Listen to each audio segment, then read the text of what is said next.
کر لیجئے، یہ کتابیں اگر آپ پڑھنا چاہیں تو کتاب الملاحم میں پڑھیے، بدترین عذاب عربوں پر آیا کھڑا ہے، سروں پر تنا ہوا ہے، بدترین ایسی جنگ ہونی ہے الملحمۃ العظمیٰ، جس کو کہ میں بھی آپ کو گواہی پیش کر دوں گا، جسے کہا گیا ہے دی لاسٹ کروسیڈ۔ بش نے بھی کروسیڈ کا لفظ بول دیا تھا، پھر واپس لیا اس نے۔ نکل جاتی ہے جس کے منہ سے سچی بات مستی میں، فقیہ مصلحت بین سے اور ہندے بادہ خار اچھا، کروسیڈ کہہ کر پھر واپس لیا۔ یہ کروسیڈ، اس کے اوپر جس قدر نقصان ہونا ہے عربوں کا، گریٹر اسرائیل بنے گا، یہ عراق، شام، اردن، سعودی عرب کا کچھ شمالی علاقہ، ترکی کا جنوبی علاقہ، مصر کا صحرائے سینا، اور اس کے ساتھ ہی جو بہترین اس کا زرخیز ترین علاقہ ڈیلٹا آف نائل، یہ سب یہودیوں کے قبضے میں جائیں گے۔ اس کو حدیث میں کہا گیا الملحمۃ العظمیٰ۔ عیسائی 80 علم لے کر ہے مسلمانوں تم پر حملہ آور ہوں گے، اور ہر علم کے نیچے 12,000 فوج ہوگی، 9.5 لاکھ فوج۔ یہ نیٹو کی تیاری کس کے لیے ہو رہی ہے؟ جب یو ایس ایس آر کا خاتمہ ہوا تو پوچھا گیا تھا نیٹو چیف سے، اب کس لیے؟ تمہارا وہ دشمن تو ختم ہو گیا، اب ہمیں اسلامک فنڈامنٹلزم سے نمٹنا ہے۔ وہ جانتے ہیں خطرہ یہی ہے، اب اسلام ابھر سکتا ہے، مسلمانوں کے سینوں کے اندر وہ آگ ہے، اوپر خاکستر آ گیا ہے، تمہیں اٹھانا بیٹھنا، یہ اندر تو انگارہ ہے، اوپر سے راکھ ہے، اس سے دھوکہ نہ کھا جانا ان کے دلوں کے اندر۔ اور بش نے کہا تھا مسلمان چاہتے ہیں کہ ہسپانیہ سے لے کر انڈونیشیا تک نظام خلافت قائم کریں، اور میں حیران ہوا تھا کہ اس کمبخت کو ہسپانیہ کا خیال کیسے آ گیا؟ ہمیں تو کبھی آتا ہی نہیں، اب ہم تو بھول گئے، وہ تو 500 برس پرانی بات ہے جبکہ وہاں سے ہمیں نکال دیا گیا تھا۔ اگرچہ اقبال نے کہا تھا ہے ارض فلسطین پہ یہودی کا اگر حق، ہسپانیہ پر حق نہیں کیوں اہل عرب کا؟ ہسپانیہ میں تو 800 سال حکومت کی مسلمانوں نے، اور ابھی 500 برس ہی گزرے ہیں نا۔ یہودی تو ارض مقدس سے 2000 سال نکالے گئے، انہیں لا کے آباد کیا گیا، عربوں کے سینے میں خنجر پھونک دیا گیا۔ وہ چھوٹا سا ملک جو چاہتا کرتا، کوئی پوچھنے والا نہیں۔ امریکہ جیسے اپنے بیٹے کی حفاظت کرے ویسے کرتا ہے اس کی۔ اور حضور نے فرمایا ہے وہ جنگ جب ہوگی تو ایک باپ کے اگر 100 بیٹے ہوں گے تو 99 ختم ہو جائیں گے، ایک بچے گا۔ یہ حدیث ہے، حدیث ہے صحیح۔ اور آپ نے فرمایا ویل للعرب من شر قد اقترب، عربوں کے لیے ہلاکت ہے، عربوں کے لیے بربادی ہے اس شر سے جو قریب آ چکی ہے۔ اور آج جس طرح انہوں نے ان کی تہذیب کو اختیار کر لیا ہے، دبئی جا کر دیکھیے، بدترین مغربی معاشرہ جو ہے وہ دبئی کے اندر ہم نے قائم کر کے دکھا دیا۔ اب سعودی عرب اس راستے پر بڑھ رہا ہے۔ اور اس کے بعد نمبر 2 پر جو ہے ہم پاکستانی ہیں، لیکن میں اس کے وہ پہلی بات جو کہہ رہا ہوں وہ تو یقینی ہے، اس میں تو احادیث صحیحہ موجود ہے۔ اگرچہ اس کے بعد پانسا پلٹے گا، پھر حضرت مہدی کا ظہور ہوگا، حضرت عیسیٰ کا نزول ہوگا، اور وہ گریٹر اسرائیل گریٹر گریو یارڈ بنے گا یہودیوں کا، ایک ایک یہودی قتل ہوگا اور دفن ہوگا۔ یہ بات میں ہونا ہے، میں پہلی بات فرض کر رہا ہوں۔ وہ پانسا پلٹے گا جب پلٹے گا، ابھی جو سامنے ہے وہ کیا ہے؟ جس ملحمۃ العظمیٰ کہا حضور نے، جسے آرمگیڈون کہتے ہیں عیسائی۔ آرمگیڈون کی اگر کہیں جا کر آپ دیکھیں گے، آپ ڈکشنری میں مانی تو کیا لکھا ہے؟ A very big war which will be fought between the forces of evil and good before the end of this world۔ اس دنیا کے خاتمے سے پہلے خیر اور شر کی قوتوں کے درمیان بہت بڑی جنگ ہوگی۔ ارمجدون اسے کہتے ہیں عربی میں، اور آرمگیڈون اسے کہتے ہیں انگریزی کے اندر۔ اور یہ بائبل کی آخری کتاب کے اندر ہے، جو اس میں کہ مکاشفات یوحنا، ریولیشنز آف سینٹ جان. یہ تو میں کہہ رہا ہوں یقین کے ساتھ، اور زیادہ دور نہیں ہے، آیا چاہتا ہے. اس لیے کہ یہودیوں کا اور عیسائی جو کنزرویٹوز ہیں، نیو کنزرویٹوز، ان کا 5 نکاتی ایجنڈا ہے متفق علیہ، جس کے تحت کہ یہ جنگ صلیبی شروع کی گئی ہے. تو سن لیجئے آپ. آرمیگیڈون نمبر 1، گریٹر اسرائیل قائم ہو جانا اس کے نتیجے میں نمبر 2، مسجد اقصی اور قبۃ الصخرہ کو گرانا نمبر 3، وہاں تھرڈ ٹیمپل، وہ مسجد جو حضرت سلیمان نے بنائی تھی 1000 قبل مسیح میں، پھر برباد کی تھی نبوکدنضر نے، دوبارہ بنائی گئی، پھر دوبارہ ختم ہوئی 70 عیسوی تک گری پڑی. ان کا خانہ کعبہ گرا ہوا ہے 70 عیسوی سے لے کر آج تک. ایک دیوار ہے ویلنگ وال، جہاں جاتے ہیں، روتے ہیں، پیٹتے ہیں، ماتم کرتے ہیں، وہاں وہ بنے گا تھرڈ ٹیمپل. اور نمبر 4، اس میں لا کر رکھا جائے گا تخت حضرت داؤد کا. یہ تخت کہاں ہے اس وقت؟ یہ لندن شریف کے اندر، جو ان کی پارلیمنٹ کا جو چرچ ہے، ویسٹ منسٹر ایبے، اس میں رکھا ہوا ہے. ایک پتھر تھا جس پر بٹھا کر حضرت داؤد کی تاج پوشی ہوئی، پھر حضرت سلیمان کی ہوئی، پھر وہ پتھر رکھ دیا گیا جب حضرت سلیمان نے بنایا ہیکل مسجد اقصی، وہاں رہا وہ. ہر بادشاہ جو تھا یہودی اسی کے اوپر بٹھا کر اس کی تاج پوشی ہوتی تھی. سن 70 میں ٹائٹس نے گرایا اسے، ہیکل کو، وہ پتھر لے گیا، وہاں سے روم گیا، روم سے آئرلینڈ گیا، آئرلینڈ سے اسکاٹ لینڈ آیا، اسکاٹ لینڈ سے انگلینڈ آیا، اور اب وہ رکھا ہوا ہے 14ویں صدی عیسوی سے آج تک. وہ ویسٹ منسٹر ایبے میں رکھا ہوا، ایک کرسی کی سیٹ میں اسے بنا دیا گیا ہے تخت کی شکل میں. اب انگریزوں میں کوئی ملکہ ہو، کوئی بادشاہ ہو، جس کی بھی تاج پوشی ہونی اس میں ہو، یہ لا کر رکھا جائے گا تھرڈ ٹیمپل میں. اور اس پر یہودیوں کے خیال کے مطابق ان کا مسیحا آئے گا جو مسیح دجال ہوگا. عیسائیوں کے خیال کے مطابق حضرت عیسیٰ آئیں گے، وہ ہمارا بھی خیال ہے حضرت عیسیٰ آئیں گے علیہ السلام. بہرحال یہ تو بعد کی باتیں ہیں نا. اس وقت جو میں عرض کر رہا ہوں، عربوں پر بہت بڑا عذاب، اور پاکستان کا معاملہ البتہ یہ ہے، میں یقین سے نہیں کہہ سکتا. ہینگنگ ان دی بیلنس، ہو سکتا ہے اللہ تعالیٰ ہم پر رحم فرمائے، ہو سکتا ہے، اگرچہ اسی پہ شرائط ہوں گی. چمن کے مالک اگر بنا لیں موافق اپنا شعار، اب بھی چمن میں آ سکتی ہے پلٹ کر چمن سے روٹھی بہار، اب بھی ہو سکتی ہے. اور یہ بھی ہو سکتا ہے کہ اللہ تعالیٰ نے معجزانہ طور پر ہمیں ملک دیا، ہم نے اللہ سے بدعہدی کی، وعدہ خلافی کی، غداری کی، لہذا سزا دی جائے اور ہم سے یہ ملک چھین لیا جائے. It's just possible. دور نہ سمجھے، اسے انہونی بات نہ سمجھے. جو گھیراؤ ہو رہا ہے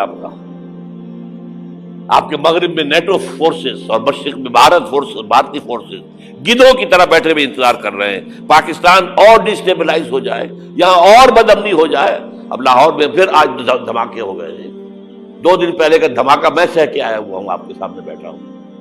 وہ جانے بچی ہیں جو ہماری اکیڈمی کا حشر ہوا، تو میں آپ کو نہیں بتا سکتا. یہ سارا کیوں ہو رہا ہے؟ تاکہ یہاں بدامنی ہو جائے اور ہمیں جواز مل جائے. مغرب سے نیٹو فورسز داخل ہو جائیں، مشرق سے بھارتی فورسز آ جائیں اور ہمارے ایٹمی دانت توڑ کر اور پھر ہمیں بھارت کے سامنے ڈال دیا جائے. نو ڈو ایز یو لائک. یہ ان کا نقشہ ہے. ہوگا کیا وہ اللہ جانتا ہے، ہوگا وہ جو اللہ چاہے. لیکن اللہ کا چاہنا جو ہے وہ کس پر منحصر ہے؟ یہاں انقلاب برپا کرو، یہاں اسلام لاؤ. اگر دھندوں میں لگے رہو گے تو وہ خود بخود نہیں آ جائے گا انقلاب. صحابہ نے جانیں دی تھی، کتنی تکلیفیں اٹھائی تھی. 12 برس تک مکی دور کے اندر با نشہ درویشی در ساز و دمادم زن، جو پختہ شبی خدرا بر سلطنت جم سن. یوم طائف یاد ہے جو حضرت عائشہ فرماتی ہے کہ میں نے پوچھا تھا حضور سے کہ یوم احد سے زیادہ سختی بھی آپ پر کبھی آئی؟ یوم احد پر کیا ہوا تھا؟ تلوار کا وار پڑا تھا آپ کے چہرہ مبارک، یہ جو رخسار کی ہڈی ہے اس کے اندر وار گیا ہے، اوپر خود کی 2 کڑیاں تھیں وہ اس میں گھس گئیں، 2 دندان مبارک شہید ہوئے۔ وہ خود کی کڑیاں ایک صحابی نے اپنے دانتوں سے پکڑ کے کھینچنے کی کوشش کی، دانت نکل گئے، وہ نہیں نکلی، کیا جتن کر کے نکالی گئی ہوگی تو خون کا فوارہ آیا، اتنا خون گیا ہے کہ آپ بے ہوش ہو گئے، گر گئے، اور مشہور یہ ہو گیا کہ آپ کا تو انتقال ہو گیا، شہادت ہو گئی۔ یہ سیرت کبھی پڑھی ہے؟ حضرت عائشہ کے ہوش کا تو یہی دور تھا نا، یوم طائف میں تو آپ کی کیا تھی، بچی تھی، انہیں کیا پتا کیا ہو رہا ہے حضور کے ساتھ۔ 3 دن تک حضور مکے کی گلیاں اور وہاں کے اوباش لوگ پتھراؤ کر گئے تھے اس امید میں کہ شاید وہاں کا کوئی سردار ایمان لے آئے، تو یہاں تو ابو طالب بھی فوت ہو گئے، یہی دنیاوی سہارا تھا، خاندانی سہارا تھا ابو طالب کے ذریعے، اور گھر میں ایک دلجوئی کرنے والی رفیقہ حیات تھی، وہ بھی، ان کا بھی انتقال ہو گیا۔ آپ نے کہا یہ عام الحزن ہے، اب تو سب کو طے ہو گیا قریش کو کہ اب جیسے قتل کر دو، اسی لیے آپ گئے طائف، شاید وہاں کا کوئی بڑا سردار مانے ایمان لے آئے مجھ پر تو میں اپنا مرکز ادھر شفٹ کر دوں۔ تینوں سے ملے ہیں، تینوں نے وہ جواب دیے، نکل جاؤ یہاں سے، میں تمہارے ساتھ بات بھی کرنے کو تیار نہیں۔ اچھا، تمہارے سوا کوئی نہیں ملا تھا اللہ کو نبی بنا کر بھیجنے کے لیے؟ دیکھو جاؤ، میں بات نہیں کرنا چاہتا، ہو سکتا ہے میں بے عزتی کر بیٹھوں، اور واقعی تم اللہ کے نبی ہو تو میں مارا جاؤں گا، جاؤ جاؤ جاؤ۔ یہ سلوک محبت کے ساتھ ہوا ہے۔ اور پھر چھوکروں کو، اسٹریٹ ارچنز جنہیں آپ کہتے ہیں، اشارہ کیا تھا، خبر لو ان کی، پتھراؤ ہو رہا ہے، ساتھ کوئی ہے ہی نہیں، ایک آدمی صرف، زید ابن حارثہ۔ اب سامنے سے پتھر آ رہے ہیں تو حضرت زید آگے آ جاتے ہیں، ڈھال بنتے ہیں، مجھے لگے پتھر حضور کو لگے، آپ پیچھے سے آ رہے ہیں، چاروں طرف سے تو ڈھال نہیں بن سکتا ایک شخص، جسم لہو لہان، خون جا کر جوتیوں میں جم گیا ہے، جوتی اتر نہیں دی۔ پھر وہاں سے واپسی پر جو دعا مانگی ہے، اللہم الیک اشکو ضعف قوتی وقلت حیلتی وہوانی علی الناس، اے اللہ تیری جناب میں فریاد لے کر آیا ہوں اپنے قوت کی کمی کا، اپنے وسائل کی کمی کا، اور جو ذلت و خواری ہو رہی ہے لوگوں کے سامنے، الا ملتقنونی، مجھے کس کے حوالے کر دیا ہے، الا بعیدی یتجہمونی، یہ میرے اوپر ہجوم کر کے آ جائے، حملہ کرے، اور عدو من لگتا امرے، یہ دشمن کے حوالے میرا معاملہ کیا، جو چاہے کر دے وہ۔ لیکن پھر عبدیت غالب آتی ہے، ان لم یکن علی غضبک فلا ابالی، اللہ اگر تو ناراض نہیں ہے تو مجھے کوئی پرواہ نہیں، سر تقدیم خم ہے جو مزاج یار میں آئے، مجھے اندیشہ یہ ہے کہ تو ناراض تو نہیں ہوگی۔ یہ تکلیفیں جھیلی ہے، سینکڑوں صحابہ نے جانوں کا نذرانہ پیش کیا ہے، احزاب کی جنگ میں فاقوں پر فاقے ہو رہے تھے، اور ان فاقوں کی حالت میں خندق کھودنے کا حکم ملا ہے، لوگوں کی کمریں دوہری ہو رہی ہیں، پتھر باندھے ہیں اپنے پیٹوں سے، اپنی چادروں کے ساتھ کس کر کمر دوہری نہ ہو جائے، اور جب صحابہ کدالیں چلا رہے ہیں تو کیا کہہ رہے ہیں، نحن الذین بایعوا محمدا علی الجہاد ما بقینا ابدا، اللہم لا عیش الا عیش الاخرہ۔ صحابہ کہتے تھے ہم وہ لوگ ہیں جنہوں نے محمد سے بیعت کی ہے کہ جہاد کرتے رہیں گے جب تک جان میں جان نکل جائے تو بات، اور جان ہے، چاہے ابھی بھوک سے کمر دوڑی ہوئی جا رہی، جان تو ہے۔ اور ایک دفعہ کہتے تھے اللہم لا عیش الا عیش الاخرہ، اللہ عیش، زندگی تو آخرت کی زندگی ہے۔ اور حضور فرماتے تھے، حضور کے بیٹھے ہوئے نہیں تھے گاؤں تکیہ لگا کر، پتھر اٹھا کر خندق میں سے لے جا کر باہر پھینک رہے تھے، جب صحابہ کہتے ہیں اللہم لا عیش الا عیش الآخرہ، حضور فرما رہے ہیں فاغفر للانصار والمہاجرہ، اے اللہ ان انصار اور مہاجرین کی مغفرت فرما دو۔ پھر حضور کی خدمت میں کچھ لوگ آئے، حضور اب یہ فاقہ ناقابل برداشت ہو گیا، دیکھیے ہم نے یہ پتھر باندھے ہوئے اپنے پیٹ کے ساتھ۔ حضور نے کرتا اٹھا کر دکھایا، وہاں 2 پتھر بندھے ہوئے۔ یہ ہے سیرت النبی۔ آپ کس چیز کو سیرت النبی سمجھتے ہیں؟ بہرحال اس موضوع پر میری ایک کتاب ہے منہج انقلاب نبوی، کہ انقلاب کیسے آیا تھا۔ اگر دل میں ذرا بھی آرزو پیدا ہو گئی ہو کہ اللہ قبول کر لے مجھے بھی، مجھے قبول کر لے اس کام کے لیے، تو وہ کتاب آپ کے لیے مسٹ ہوگی۔ آج پھر اس گفتگو کے حوالے سے بات چیزیں تازہ کرتا ہوں۔ اس وقت عالمی سطح پر یہودی جمع عیسائی بریکٹ میں کر لیجیے، اور امریکہ جمع یورپ یہ بریکٹ میں کر لیجیے، ان کا اندر معاملہ کیا ہے؟ اصل جو ہے اس میں پیچھے مائنڈ ہے، ماسٹر مائنڈ، سازشی ذہن، وہ یہود کا ہے۔ باقی عیسائی آلہ کار بن گئے ہیں۔ جو 100% آلہ کار ہے یہود کا، وہ پروٹیسٹنٹس ہیں۔ پروٹیسٹنٹزم یہود ہی نے پیدا کرایا تھا، یہود ہی نے یورپ کے اندر سود کا رواج شروع کروایا، ورنہ سود حرام تھا وہاں پر بھی، یوزری بھی اور کمرشل انٹرسٹ بھی، دونوں حرام تھے، یہ یہودیوں نے کروایا۔ اور پھر پہلا بینک بنوایا ہے انگلستان کے اندر، بینک آف انگلینڈ، اور جو پوپ کے خلاف بغاوت کرائی تو پہلی بغاوت ہوئی انگلستان کے اندر، جو چرچ آف انگلینڈ علیحدہ ہو گیا پوپ سے، اور اسی کو یہودیوں نے قرار دیا یہ ہمارا ماڈرن اسرائیل ہے، یہ اسرائیل ہمیں دیا ہے گاڈ نے، یہ جو ہے برطانیہ۔ اس کے کچھ عرصے کے بعد یہی جو ہے ایکسوڈس ہوا ہے، اور وہ امریکہ میں جا کے آباد ہوئے۔ لہذا امریکہ کو بھی جیوز نے کہا ہے دس از اندر اسرائیل، یہ ہے ہمارے اصل اسرائیل، ماڈرن اسرائیل یہ ہے۔ اس لیے کہ جو انہیں وہاں پر اقتدار حاصل ہوا ہے، جو قوت حاصل ہوئی ہے، جس قدر دولت انہوں نے وہاں جمع کی ہے، وہاں کے جس طریقے سے جکڑ لیا ہے حکومتوں کو، فرنگ کی رگے جہاں پنجے یہود میں ہے۔ ٹھیک 100 سال پہلے علامہ اقبال یہ مشاہدہ کر کے آ گئے تھے یورپ میں، اور کون دیکھنے والا تھا کہ وہاں کیا ہو رہا ہے، بیہائنڈ دی سین کیا ہے، سامنے کیا ہے، پردے کے پیچھے کیا ہے۔ فرنگ کی رگے جہاں پنجے یہود میں۔ اس وقت فرنگ کا امام تھا برطانیہ، یہ وہ سلطنت تھی جس پر سورج کبھی غروب نہیں ہوتا تھا۔ آج وہ فرنگ کا امام امریکہ ہے۔ یہ برطانیہ تو اب وہ جو ایک نظم ہے کہ بچپن میں پڑھی تھی، London bridge is going down going down going down, اس کی مثال ہے۔ برطانیہ کی تو کوئی حیثیت ہی نہیں ہے، ورلڈ پاور کی حیثیت نہیں ہے، وہ تو چھوٹا بھائی اس نے بنا رکھا امریکہ نے اپنا، تو اس حیثیت سے جو ہے اس کی کوئی حیثیت ہے، ورنہ کوئی اور حیثیت نہیں۔ بہرحال ان دونوں میں یہ ہے کہ پیچھے ماسٹر مائنڈ، سازشی ذہن، پلاننگ، سکیم ساری یہودیوں، اعلی کار امریکہ سب سے بڑھ کر، اس کے بعد برطانیہ، اور اس میں اصل پروٹیسٹنٹس، ان میں بیپٹسٹ، ان میں اس سے بھی آگے بڑھ کر ایونجلسٹ، جن کو کہتے ہیں بورن اگین کرسچنز، جن کو کہتے ہیں نیو کنزرویٹو کرسچنز، یہ تمام اصطلاحات آپ اخبارات میں پڑھتے ہوں گے، ان کو گروپ کر لیجیے۔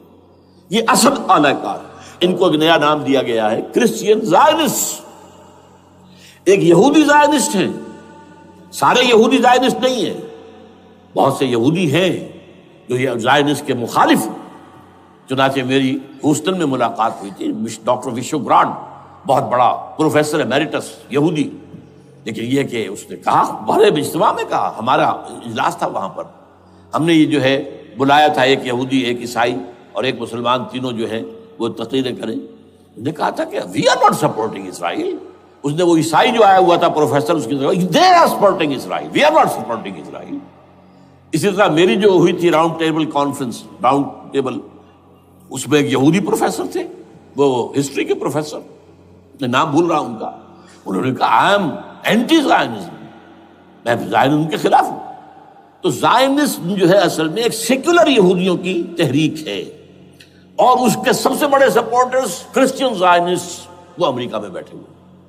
تو یہ ہے صورتحال یہ جان لیجئے کیتھولکس جو ہیں یہ اتنے پرو یہودی نہیں ہیں، اب رفتہ رفتہ وہ بھی اس کے اندر آ کر شامل ہو گئے۔ یورپ جو ہے زیادہ کیتھولکس، رومن کیتھولکس کا یہ بھی آپ نے جملہ پڑھ سنا ہوگا کہ یہ جو ترکی جو ہے ہمارا ملک، یہ جو کوشش کرتا رہتا ہے گھسنے کی یورپین یونین کے اندر، تو ایک دفعہ جان شراق نے کہا تھا، بڑا پیارا جملہ تھا، Why doesn't Turkey understand that we are a Christian club؟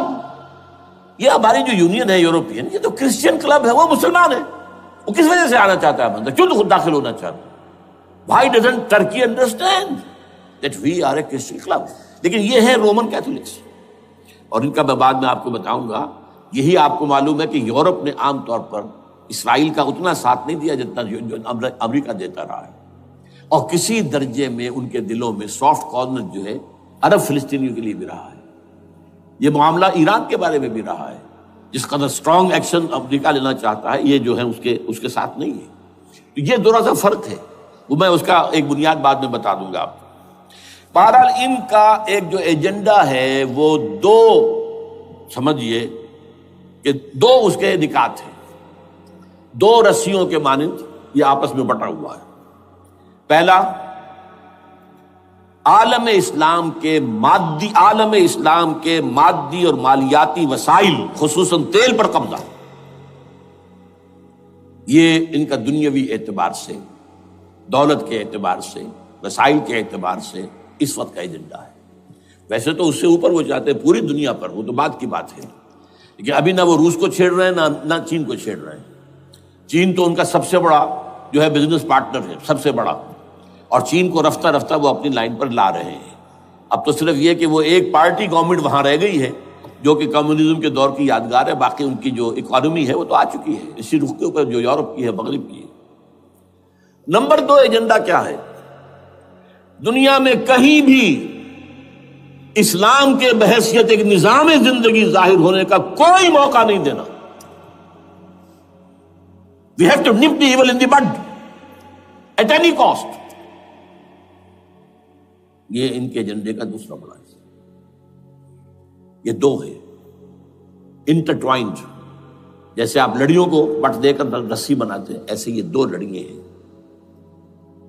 اسلام کا پولیٹیکل سوشو اکنامک سسٹم کہیں نہ آ جائے دنیا میں، ہو نہ جائے آشکارا شر پیغمبر کہیں، یہ ابلیس نے کنکلوڈ کیا ہے، وہ جو ابلیس کی مجلس شورا ہے، ہو نہ جائے آشکارا شر پیغمبر، کہیں ایسا نہ ہو کہ پیغمبر کی شریعت دنیا کے سامنے آ جائے، پیغمبر کا نظام آ جائے۔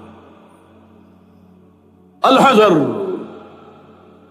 آئین پیغمبر سے 100 بار الحذر، حافظ ناموس زن، مرد آزما مرد آفری، یہ معاشرتی نظام ہو گیا۔ موت کا پیغام ہر نوع غلامی کے لیے، نہ کوئی فخفور و خاکہ، نہ گدائے رہنشی، یہ سیاسی نظام آ گیا، اور کرتا ہے دولت کو ہر آلودگی سے پاک و صاف، منعموں کو مال و دولت کا بناتا ہے امین۔ تم دولت کے امین و مالک نہیں ہو، اور اس سے بڑھ کر اور کیا فکر و عمل کا انقلاب، بادشاہوں کی نہیں اللہ کی ہے یہ زمین، ان الارض للہ۔ یہ نظام کہیں نہ آ جائے دنیا، یہ ہے جس پہ کہ وہ خطرہ محسوس کر رہا تھا۔ اور اس کے بعد یہ کہتے ہیں، یہ تو تھا عصر حاضر کے تقاضے، لیکن یہ کہ صورتحال کیا ہے؟ ہو نہ جائے آشکارا شرع پیغمبر کہیں، ہے یہی، یہ معاملہ اس طرح رکھو کہ خود مومن ہے محروم یقین، یہ غنیمت ہے کہ خود مومن ہے محروم یقین۔ ہمیں اگر کوئی سہارا ملتا ہے تو اس سے کہ مومنوں کو بھی، نام نہاد مسلمانوں کو بھی اپنے اس نظام پر یقین نہیں، وہ نماز پر یقین رکھتے ہیں، روزے پر رکھتے ہیں، زکوٰۃ کو بھی جو بھی اللہ تعالیٰ جس کو توفیق دیتا ہے، حج کرتے ہیں، عمرے کرتے ہیں، یہ ہے سب، لیکن یہ کہ یہ غنیمت ہے، چشم عالم سے رہے یہ پوشیدہ یہ آئین تو خوب۔ وہ ابلیس کہتا ہے کہ یہ آئین چشم عالم سے پوشیدہ رہنا چاہیے، یہ غنیمت ہے کہ خود مومن ہے محروم یقین۔ ہمارے لیے جو ہے اگر کوئی سانس لینے کی جگہ ہے وہ یہ ہے، حوصلہ افزائی اگر ہے تو اس میں ہے کہ خود مومن محروم یقین ہے، اس کے سامنے وہ راستہ ہے ہی نہیں۔ اب لیجئے یہودیوں کے ایجنڈے کو میں تجزیہ کر رہا ہوں۔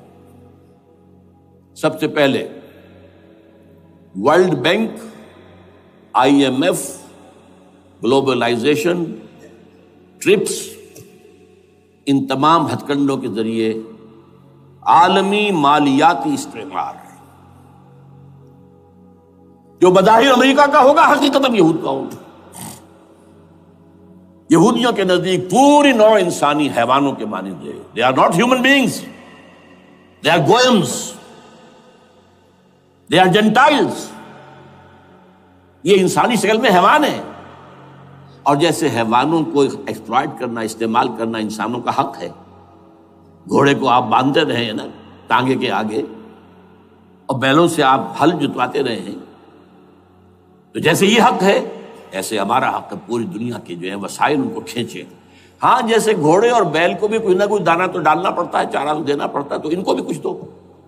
یہ پوری نوع انسانی ورکرز بن کر رہ جائے، حیوان بن جائیں، بالکل شہوت کے غلام بنا دو انہیں، اخلاقی اقدار کا بیڑا غرق کر دو، خاندانی نظام کو تہوبارہ کر دو۔ یہ باقاعدہ جو protocols of the elders of the Zion تھے ان سب میں موجود ہے، لکھا ہوا، جو 1897 میں انہوں نے پاس کیا اپنا پروگرام بیسل میں، سوئٹزرلینڈ کا ایک شہر ہے۔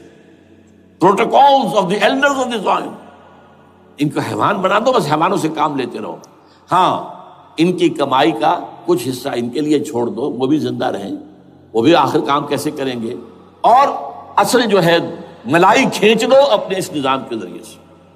World bank, I M F, stock exchange, TRIPS, globalisation, اس کے ذریعے سے عالمی مالیاتی استعمار۔